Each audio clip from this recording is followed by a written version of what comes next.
à regarder après minuit.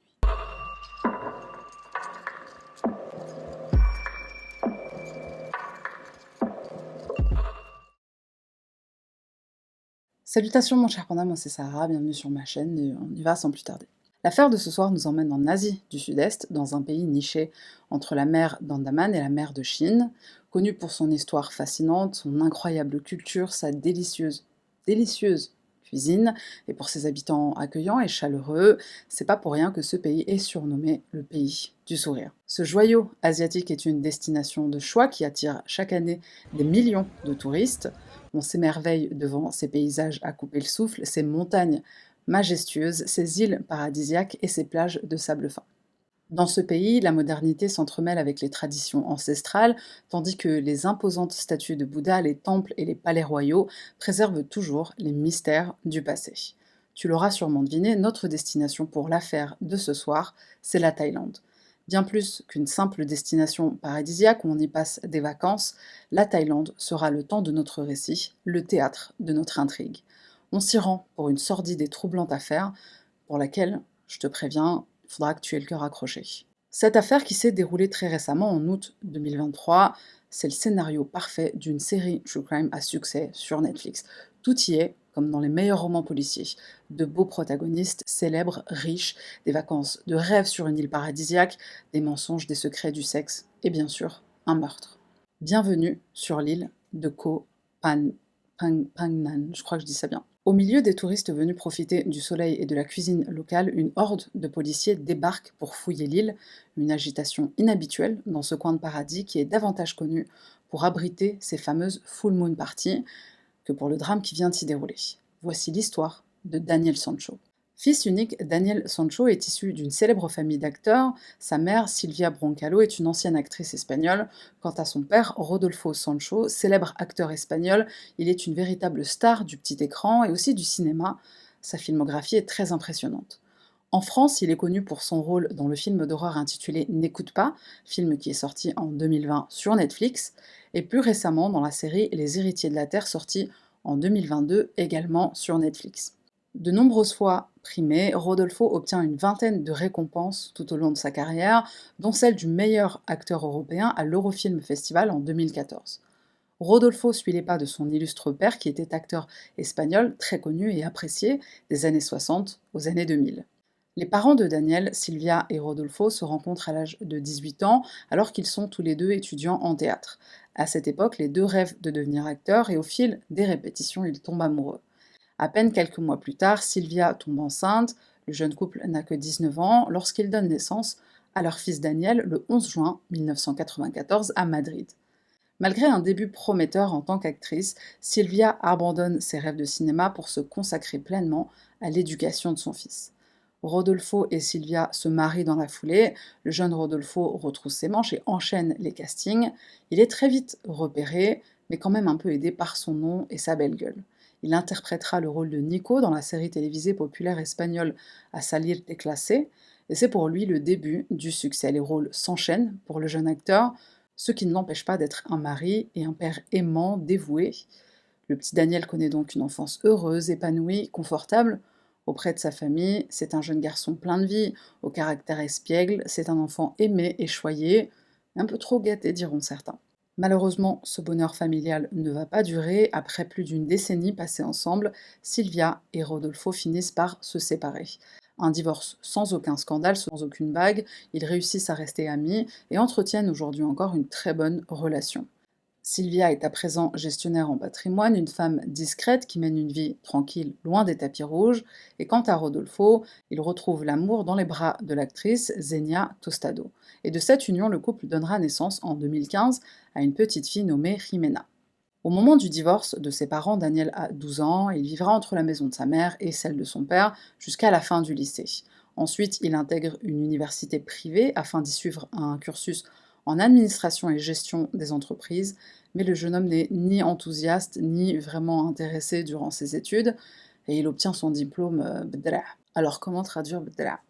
Bon, il voulait pas y aller, quoi, mais il l'a obtenu quand même. À la fin de ses études, Daniel se consacre aux compétitions de tennis. Il a un bon niveau, mais il n'est pas assez doué pour atteindre un niveau de compétition. Il se tourne alors vers sa nouvelle passion, l'art culinaire. Et entre nous, si je dois être honnête, c'est un petit peu la principale raison pour laquelle j'ai choisi de traiter cette affaire, la bouffe. Daniel nourrit l'espoir de devenir un grand chef et ses parents vont le soutenir dans ce choix de carrière. Motivé, Daniel se donne les moyens, enfin, se donner les moyens quand t'es un gosse de riche, très souvent ça veut dire c'est papa qui paye, au maman. C'est pas toujours vrai, mais ici c'est le cas, et c'est Rodolfo qui paye donc les frais de l'inscription de Daniel à la prestigieuse école culinaire, le Cordon Bleu à Paris. Alors le Cordon Bleu, c'est THE école de cuisine pour les étrangers. Tu viens en France, tu te formes ici, c'est un succès presque garanti, soit dans ton pays d'origine ou dans le pays où tu veux ouvrir un restaurant. D'ailleurs, j'ai une connaissance qui a fait ce parcours et qui aujourd'hui a un resto à succès en Corée du Sud. Les élèves du Cordon Bleu, c'est quasiment que des étrangers, il y a peut-être un ou deux Français dans le lot, histoire d'eux. Les cours sont donnés par des chefs qui sont meilleurs ouvriers de France, en français, et il y a une personne qui traduit en anglais en simultané. Donc bref, le Cordon Bleu, école prestigieuse, reconnue à l'international, et pour laquelle il faut débourser en moyenne 30 000 € pour suivre la formation qui dure 9 mois. Daniel en sort diplômé et il ouvre son premier restaurant spécialisé dans les hamburgers. Le resto s'appelle le Boogie Burgers et il est situé dans un quartier branché de Madrid. L'ouverture de son premier restaurant connaît un bon lancement et quelques mois plus tard, Daniel en ouvre un second, cette fois-ci un restaurant gastronomique, La Bohème, toujours situé à Madrid.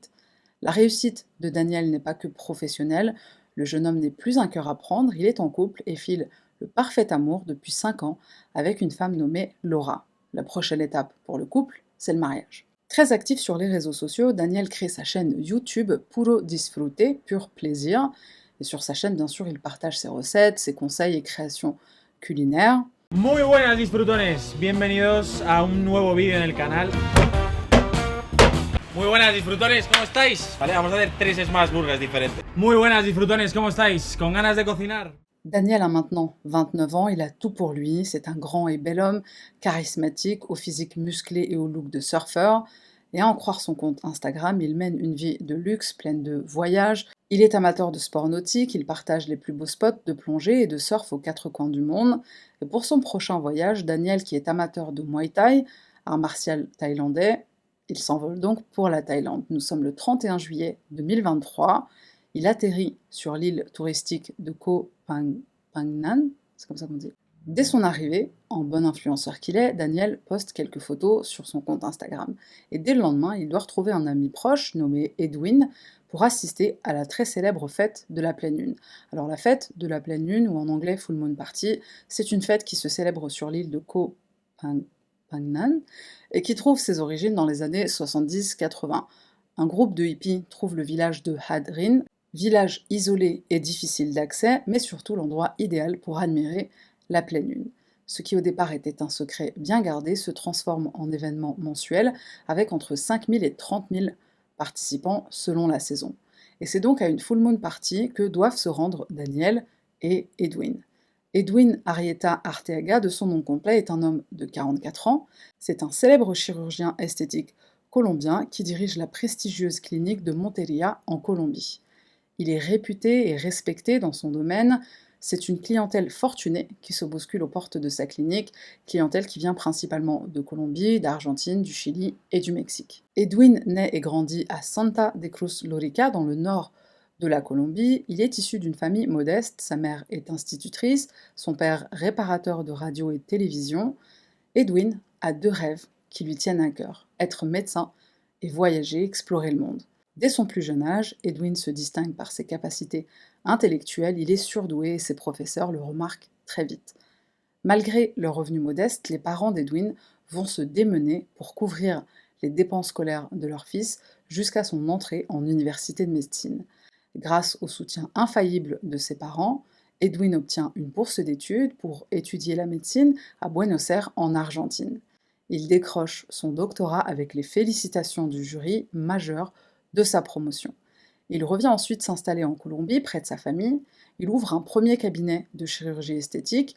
Il embauche du personnel et notamment sa sœur, qui est infirmière.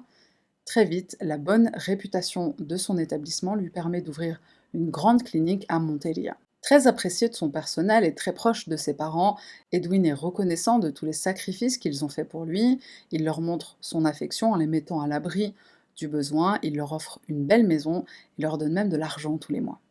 La sœur d'Edwin, Darling, elle dit de lui qu'il est un homme au caractère noble et généreux, au tempérament calme et serein, un frère et un fils formidable qui a le cœur sur la main, qui donne aux plus démunis. Edwin n'est pas seulement une âme généreuse, un philanthrope, il est aussi un modèle de réussite, un homme d'affaires, entrepreneur, amateur de bon vin. Il investit dans des entreprises, des restaurants, des vignobles. Il passe la moitié de son temps en Colombie pour sa clinique, l'autre moitié au Chili, où maintenant il a un autre cabinet, une autre clinique. Et s'il n'est pas en Colombie ou en Chili, il est en voyage. Edwin a réalisé son rêve d'être médecin et il réalise aussi celui de voyager et d'explorer le monde. Il tombe amoureux de l'Espagne, où il se rend une dizaine de fois sur l'année 2022, à tel point qu'il prévient de s'installer définitivement et ouvrir un autre cabinet à Madrid ou à Barcelone.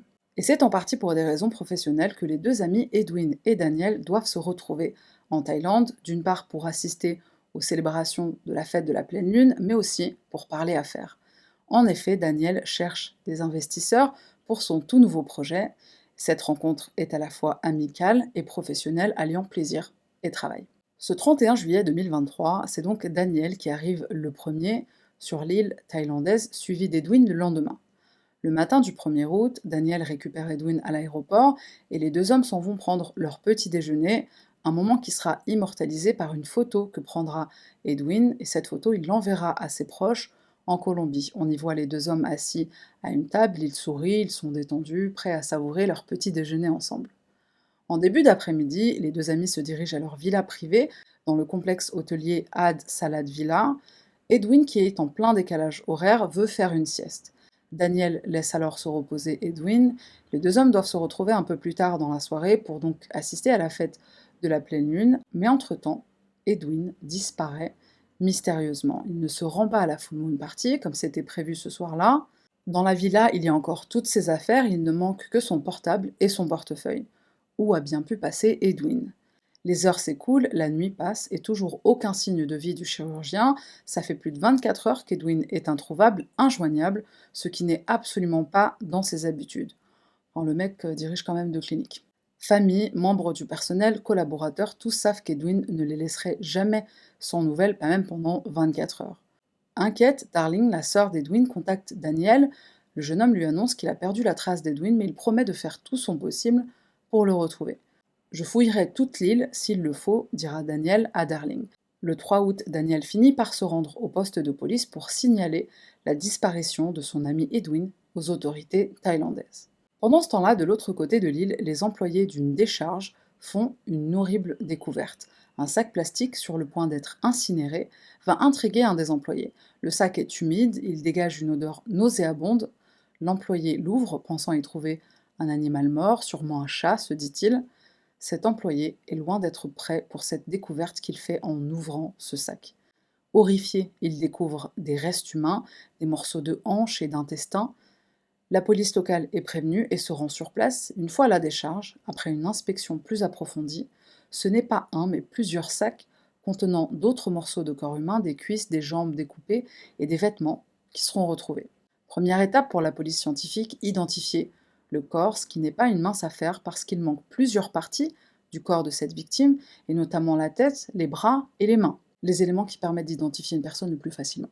Pendant leurs recherches, les autorités thaïlandaises vont être aidées par la découverte d'une preuve qui sera déterminante dans cette affaire. Lorsque la police fouille l'un des sacs plastiques, ils découvrent, parmi les restes humains, un ticket de caisse. Ticket de caisse sur lequel sont indiqués le nom du magasin, l'heure d'achat, les articles achetés. Il ne reste plus aux policiers qu'à remonter la trace de ce ticket de caisse qui, bien sûr, va les conduire directement au magasin, le Bixi. Sur place, la police demande à voir les images de surveillance correspondant à la tranche horaire où les achats ont été faits. Et qui n'ont-ils pas la surprise de voir sur ces images? Un touriste grand, blond. Les policiers le reconnaissent immédiatement. Il s'agit de l'homme qui est venu signaler la disparition d'Edwin la veille au poste de police. Après vérification, on confirme qu'il s'agit bien de Daniel Sancho. Les autorités font bien sûr le rapprochement entre la disparition d'Edwin et ces morceaux de corps trouvés dans une décharge. Un homme qui vient disparaître, un corps découpé en morceaux retrouvé en moins de 24 heures, une troublante coïncidence. Une équipe de policiers se rend au complexe hôtelier Ad Salad Villa où séjourne Edwin. On procède à la fouille de son bungalow. Et pendant ce temps, une autre équipe se charge de récupérer et de visionner les images de vidéosurveillance de l'hôtel ainsi que celles des rues avoisinantes. La police s'apprête à faire de surprenantes découvertes. Premièrement, les enquêteurs découvrent que le luxueux bungalow où séjourne Edwin n'est pas seulement occupé par Edwin. La réservation a été faite pour 2 personnes, et quand le personnel de l'hôtel est interrogé, ils affirment qu'Edwin et Daniel logent bien ensemble dans cette villa, contrairement à ce que leur a dit Daniel au moment où il signale la disparition d'Edwin. Deuxième découverte, en inspectant le bungalow privé, les policiers trouvent un endroit propre et rangé. Ils ne remarquent rien de particulier, à part une odeur de produits ménagers. Les policiers inspectent alors minutieusement chaque pièce jusqu'à faire une troublante découverte dans le drain de la douche. Un tas de cheveux mélangés à ce qui leur semble être de la viande, de la chair. Des prélèvements sont effectués et envoyés au laboratoire médico-légal. Et troisième découverte, en visionnant les images de vidéosurveillance de la journée du 1er août, on voit Daniel et Edwin sur un scooter entrant dans le complexe hôtelier. Daniel en ressort un peu plus tard, mais Edwin n'apparaît plus sur aucune des images des caméras, ni les heures suivantes, ni les jours suivants. L'homme se volatilise. Dans les jours qui suivent, le bureau médico-légal rend son rapport. Les tests ADN confirment que les restes humains retrouvés dans la décharge sont bien ceux du chirurgien disparu. L'ADN sera aussi comparé avec les restes biologiques retrouvés par la police scientifique dans les canalisations du bungalow où séjournent Edwin et Daniel, et bien sûr on a une correspondance, il s'agit aussi des restes du pauvre Edwin. La police émet l'hypothèse que le chirurgien a été démembré dans la douche du bungalow, mais une question reste entière. Qui aurait eu intérêt à tuer le chirurgien et d'une mort si atroce surtout? L'étau se resserre autour de Daniel, bien sûr. C'est la dernière personne à avoir vu Edwin en vie. Il est logiquement le principal suspect dans cette affaire. Daniel est arrêté pour être interrogé. Le chef de la police de Koh Phangan, qui s'appelle Sateh Hakan, mène l'interrogatoire. Daniel est calme et serein, il nie toute implication, mais le chef de la police remarque les égratignures et les coupures sur les mains et les avant-bras de Daniel. Mis face à ces contradictions et face à l'évidence des preuves, Daniel finit par avouer au bout de plusieurs heures d'interrogatoire. J'avais peur de le dire, dira-t-il, mais Edwin est mort, c'était une mort accidentelle. Il a fait une mauvaise chute dans la salle de bain, il s'est cogné la tête sur un coin du lavabo et il est mort sur le coup. Prends-nous pour des hmir, diront les enquêteurs, prends-nous pour des abrutis. Les preuves en leur possession mettent à mal cette version des faits. Si la mort est accidentelle, pourquoi ne pas avoir prévenu le personnel de l'hôtel, les secours, et comment une tragique chute sur un carrelage mouillé de salle de bain se transforme en un corps démembré, placé dans des sacs plastiques et dispersé à différents endroits de l'île. Daniel ne donne aucune explication, il garde le silence. Il est placé en garde à vue. Pour information, une garde à vue, ça peut durer jusqu'à 72 heures en Thaïlande, et c'est après plus de 24 heures en détention, alors apparemment la détention en Thaïlande ça fait réfléchir, que Daniel finit par avouer l'horrible vérité. Il est bien à l'origine du meurtre de son ami. Le jeune homme se résout enfin à raconter ce qu'il s'est réellement passé. Daniel commence par expliquer aux policiers comment Edwin et lui se sont rencontrés, un élément essentiel pour comprendre cette affaire. C'est Edwin qui m'a contacté en premier via mon compte Instagram, explique Daniel. Il s'est présenté comme un grand homme d'affaires cherchant à investir dans de nouveaux projets. Et c'est après plusieurs échanges sur les réseaux sociaux qu'une amitié virtuelle démarre entre les deux hommes, et c'est Edwin le premier qui fait le déplacement jusqu'à Madrid où Daniel réside pour le rencontrer. À cette période, Daniel est en plein montage financier pour l'ouverture de son premier restaurant, le Boogie Burgers. Emballé par ce projet, Edwin investira la somme de 25 000 € dans ce restaurant. Par la suite, les deux hommes se voient régulièrement aux 4 coins du monde, Ibiza, Paris, Bali, Sydney, les îles Fidji, les îles Canaries et j'en passe. On les voit par exemple en janvier au fameux restaurant Umiko à Madrid, un restaurant qui a 2 soleils Repsol. Alors les soleils Repsol en Espagne, c'est l'équivalent de nos étoiles Michelin en France.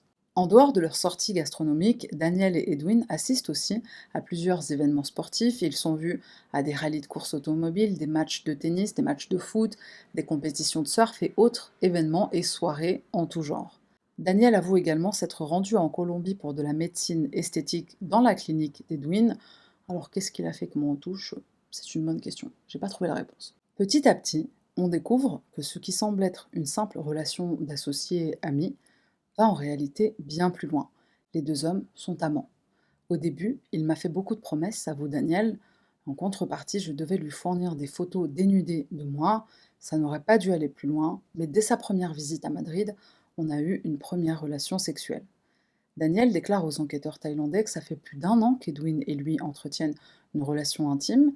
Les deux hommes connaissent leur première rupture en février 2023. À ce moment-là, je voulais prendre mes distances et mettre un terme à cette relation, explique Daniel. Edwin était devenu trop insistant, envahissant et jaloux de ma petite amie. Il a commencé alors à me faire du chantage et me menacer de divulguer des photos compromettantes et des conversations compromettantes.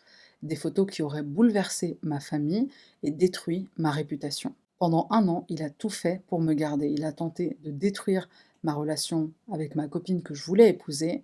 Il voulait qu'on aille au Mexique, au Chili, en Colombie pour ouvrir des restaurants, mais ce n'était que des mensonges. La seule chose qu'il voulait, c'était moi. D'après les déclarations de Daniel, il s'est donc retrouvé piégé dans cette relation et de peur que sa double vie ne soit révélée, il continue à voir Edwin jusqu'au moment du drame. Chaque fois que j'essayais de m'éloigner de lui, il me menaçait, explique Daniel.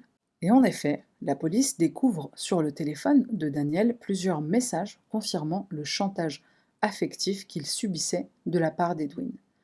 Daniel concocte un plan diabolique pour mettre fin à tout ça. Il propose à Edwin de le retrouver en Thaïlande, séjour au cours duquel il espère se séparer de son amant une bonne fois pour toutes. Edwin est ravi de cette proposition et c'est lui qui s'occupe de la réservation.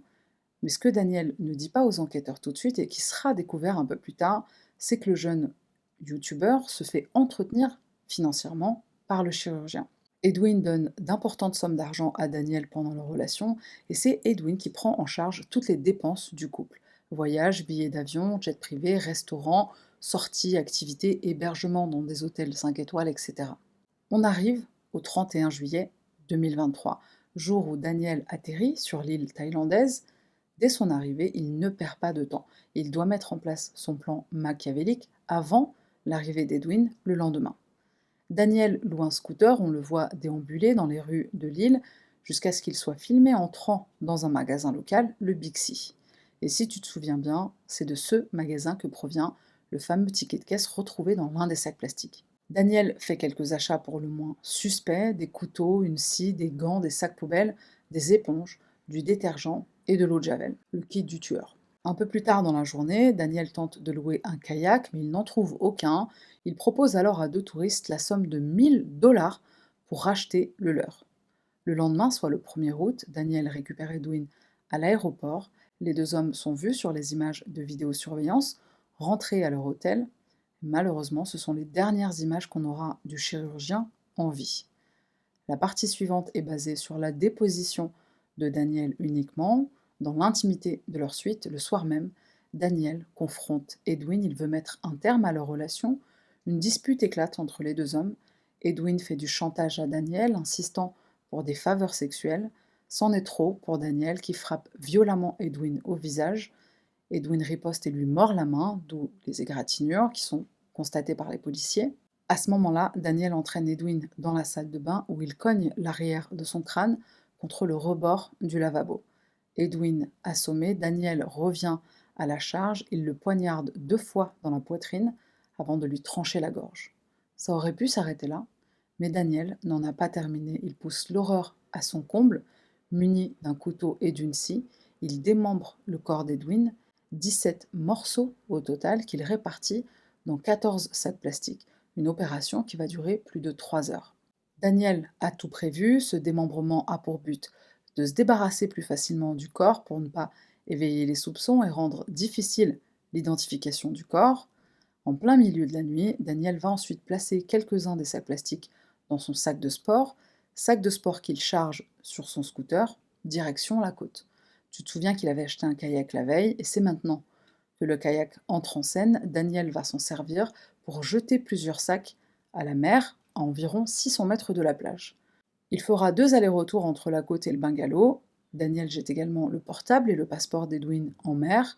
Il retourne ensuite à l'hôtel pour récupérer les derniers sacs qu'il place encore une fois dans son sac de sport et au petit matin, il se débarrasse des derniers sacs en les jetant à la décharge, là où un premier sac sera plus tard découvert par un employé. Après s'être débarrassé du corps démembré de son amant, Daniel retourne à la villa nettoyer la scène de crime. Il y va à grands coups de javel et de détergent, et comme tuer quelqu'un, ça fatigue, Daniel s'endort une bonne partie de la journée. À son réveil de cette siesta bien méritée, le soleil est en train de se coucher, Daniel prend une bonne douche et direction la fête de la pleine lune avec 2 filles qu'il vient de rencontrer. Plus tard, aux environs de minuit, il signale la disparition de son ami au poste de police. La caméra de surveillance du commissariat filme un Daniel serein qui discute calmement avec un officier, aucun geste et aucun mot ne le trahissent. La suite, tu la connais, la découverte d'un premier sac à la décharge, le lendemain même de la disparition d'Edwin. L'enquête remonte jusqu'à Daniel grâce à l'incriminant ticket de caisse du magasin et les images de vidéosurveillance qui confirment tout ça. Alors le coup du ticket de caisse, j'avoue que je m'en suis pas remise. En fait, ce Hamar s'est démené, il a élaboré un plan pour ne pas se faire prendre. Il a fait le tour de l'île, il a dispersé les différents sacs pour qu'on ne remonte pas jusqu'à lui. Il signale la disparition de son ami Zama, c'est pas moi. Il collabore avec la police, il trouve un alibi béton. Il va à la fête avec 2 filles et il se fait prendre la main dans le sac. C'est le cas de le dire. Ce ticket de caisse, c'est limite s'il n'a pas laissé un mot bonjour la police, c'est moi, Daniel, le tueur. Mais d'un côté, heureusement qu'il n'a pas été intelligent sur toute la ligne. Heureusement pour notre enquête, c'est ce ticket de caisse, cette première preuve cruciale, qui relie directement Daniel au meurtre. Pour sa défense, Daniel affirme avoir agi dans le cadre de la légitime défense. Je suis coupable, déclare-t-il à la police, mais j'étais l'otage d'Edwin. Il m'a retenu en cage. C'était une cage de verre, mais c'était une cage quand même. Il était obsédé par moi, il m'a promis de faire des affaires et d'investir dans ma société, mais il était juste intéressé par moi, il voulait que je sois son petit ami. Pendant ses aveux, la police demande à Daniel comment il a procédé pour démembrer le corps de sa victime, et c'est tout naturellement que Daniel demande un crayon, un bout de papier, il se met à gribouiller, ouais, il gribouille un bonhomme avec des petits traits, droite à gauche, pour indiquer les différentes coupes du démembrement. Très appliqué, Daniel va même numéroter les 17 parties du corps qu'il a découpées, de la première à la dernière. Numéro 1, numéro 2, numéro 3, jusqu'à 17. Les jours qui suivent les aveux de Daniel, l'agitation ne faiblit pas, enfin c'est même le contraire. Les touristes venus profiter du cadre idyllique de l'île assistent au ballet des forces de l'ordre et de la police scientifique. Daniel, menotté et escorté par la police, montre les différents endroits où il a jeté les sacs à la mer. Les plongeurs retrouveront la tête, les bras, les mains et les organes digestifs de la victime. Il faudra plusieurs jours aux forces de l'ordre pour rassembler tous les morceaux du cadavre. Par ailleurs, les enquêteurs vont aussi mettre la main sur le fameux kayak qui a servi comme moyen de transport pour la marchandise aux suspects. On se rappelle les allers-retours pour disperser une partie des sacs en mer. La police emmène Daniel sur le lieu du crime, à savoir la douche du bungalow. Une reconstitution a lieu. Un des policiers joue le rôle d'Edwin et Daniel joue son propre rôle. « Je peux prendre un peigne, Zama, le couteau ?» demandera Daniel au policier, surpris d'une telle demande. Alors le mec, il joue son rôle à fond. Pendant cette reconstitution, Daniel fait une autre demande surprenante et totalement incompréhensible. Il demande aux policiers s'ils peuvent l'accompagner à la salle de bain pour qu'il se lave les dents. Donc à ce moment-là précis, il avait envie de se laver les dents. Et le pire, c'est que les policiers acceptent. Au bout de 3 semaines d'enquête, la police conclut l'affaire et transmet son rapport final au procureur. Le rapport indique que le meurtre d'Edwin n'est pas un crime passionnel après une dispute qui aurait mal tourné entre 2 amants, comme voudrait le faire croire Daniel. Il s'agit d'un meurtre prémédité. Daniel a tout planifié. Dans sa déposition, il dit lui-même « C'était prévu que je rompe définitivement avec lui ce jour-là. J'étais sur le point d'épouser quelqu'un d'autre. Ça ne pouvait plus continuer. Je savais que si la conversation ne se passait pas bien, j'allais devoir le tuer. C'était le seul moyen pour qu'il me laisse tranquille. » Fin de citation. Sans oublier le fait bien sûr que les achats sont faits avant l'arrivée d'Edwin en Thaïlande. D'ailleurs, c'est la raison pour laquelle Daniel voulait arriver avant son amant, pour avoir le temps de faire des courses. De l'Espagne à la Thaïlande, en passant par la Colombie, c'est l'émotion et le choc. Les autorités thaïlandaises annoncent avoir inculpé Daniel pour le meurtre prémédité d'Edwin, pour le démembrement de son cadavre et pour dissimulation de preuves. L'affaire fait la une des médias espagnols, mais aussi de la presse du monde entier, tellement l'histoire est surréaliste. Un cadre exotique sur l'île de Koh Phang Nan en Thaïlande, un crime prémédité certes, mais passionnel aussi, des secrets, du sexe, un chirurgien colombien réputé comme victime, un chef espagnol fils de star comme coupable. Tous les ingrédients sont là. Enfin, il y a même un petit peu trop d'ingrédients. Pendant une interview télévisée, Darling s'exprime en larmes. Mon frère était un homme bon, Daniel lui a tendu une embuscade, il avait tout planifié avant même qu'Edwin pose un pied sur l'île. Mes parents endeuillés souffrent comme si on leur avait arraché le cœur, nous demandons justice pour Edwin.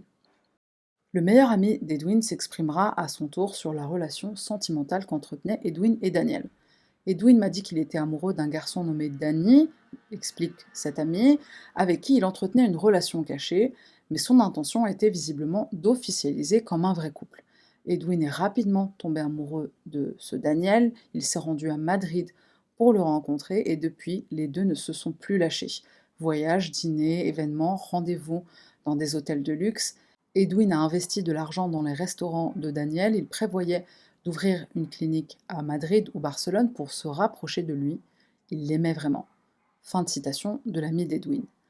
Hormis ce meilleur ami et la sœur, personne n'était au courant de cette relation amoureuse. Personne n'était dans la confidence. Une messe sera organisée à Santa Cruz de Lorica, dans la ville natale d'Edwin. Nombreux viennent montrer leur soutien et leur solidarité aux proches. Tous se souviennent d'un homme profondément gentil et généreux qui n'a jamais oublié d'où il venait. Et du côté de la famille de Daniel, c'est l'incompréhension. Pour eux, Daniel était en couple avec une jolie jeune femme qu'il s'apprêtait à épouser. Suite à l'annonce de son arrestation, la famille de Daniel publie un communiqué. Nous présentons nos condoléances à la famille d'Edwin et demandons le plus grand respect pour Daniel et pour notre famille dans ces moments délicats de grande confusion. La grand-mère de Daniel, alors pour information, au départ, elle est préservée par le reste de la famille, dans le sens où on lui cache ce qu'il s'est passé. Et quand elle finit par être mise au courant, elle soutient son petit-fils, elle le croit innocent. Et alors qu'elle est dans les rues de Madrid, elle est aperçue par un journaliste qui lui demande si elle a l'intention d'aller rendre visite à Daniel en Thaïlande.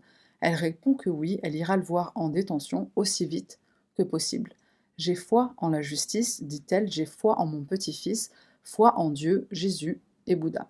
Elle dit au journaliste qu'elle espère que Daniel reviendra habiter avec elle jusqu'à ce qu'il se marie avec sa chérie Laura. Selon la presse espagnole, Rodolfo prend contact avec Darling, la sœur de la victime, pour demander pardon et exprimer sa profonde douleur. Il essaye d'expliquer le geste de son fils par un désordre mental le jour du meurtre.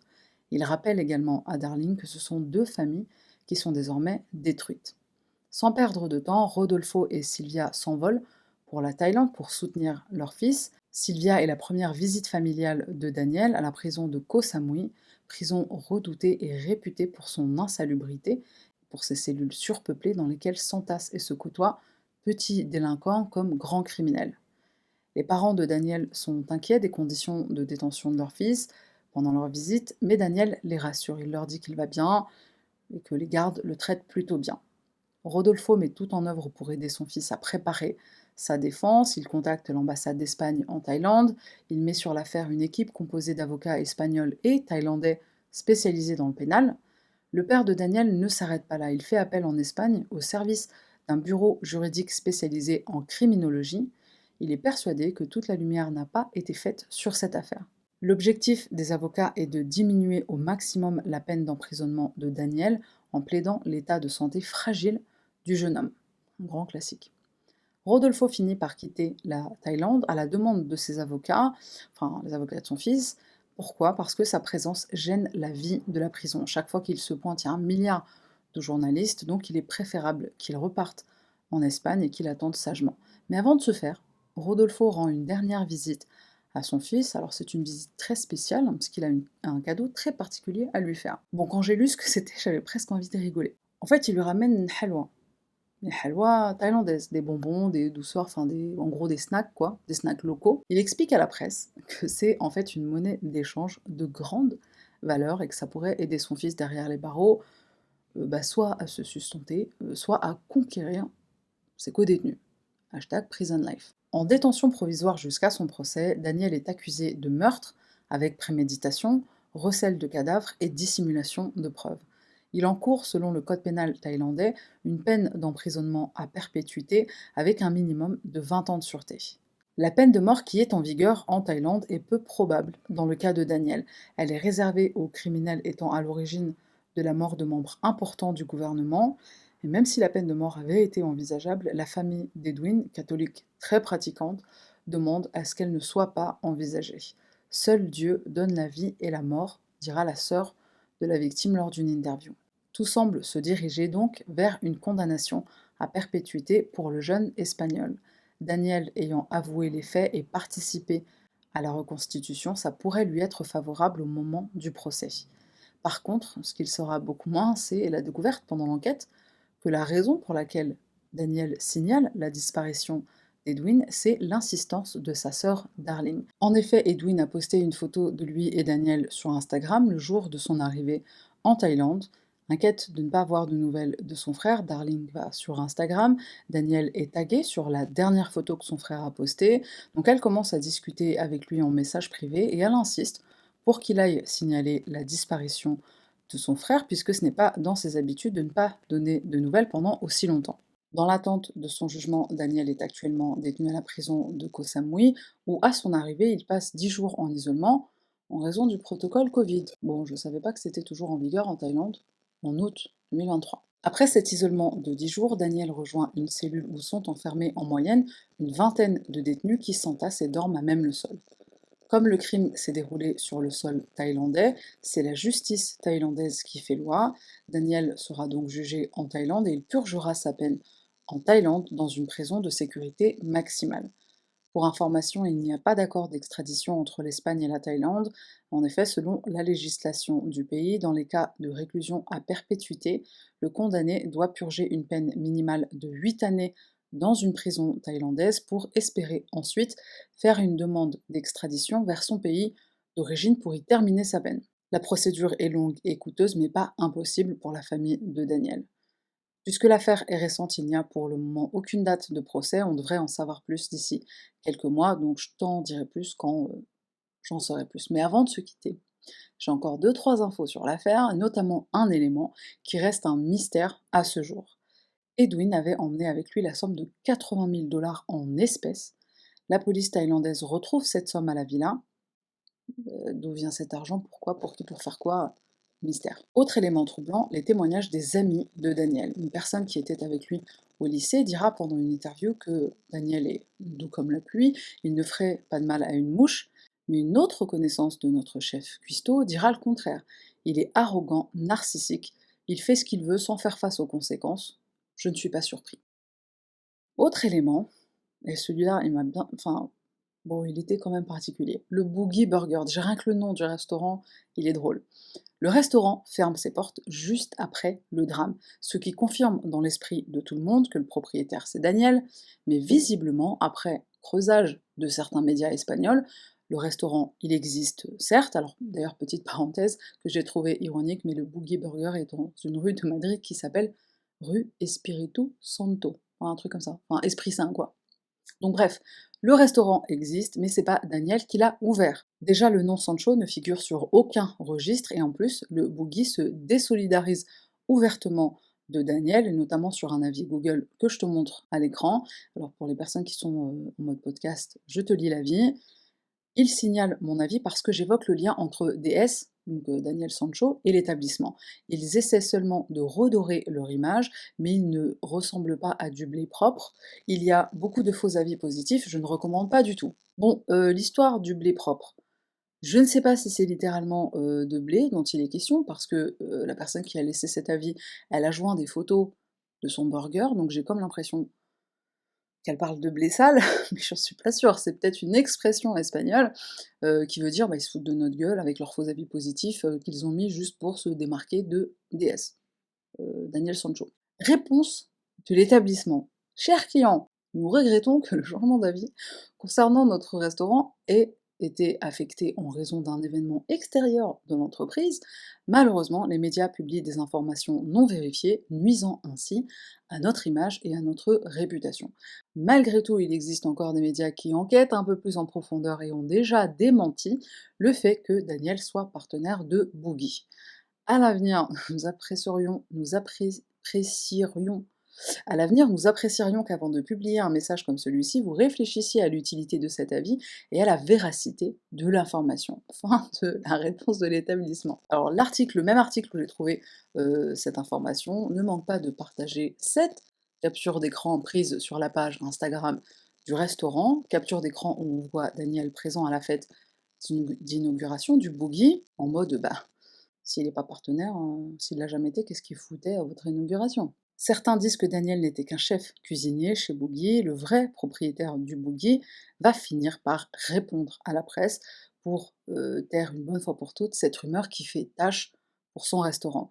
Daniel gérait nos réseaux sociaux. Voilà, donc la cuisine, en fait, il n'y a même pas touché. Et puisqu'on parle de bouffe, alors visiblement Edwin avait un projet, une fois installé à Madrid ou à Barcelone, alors c'était pas d'ouvrir un cabinet de chirurgie, mais un restaurant gastronomique.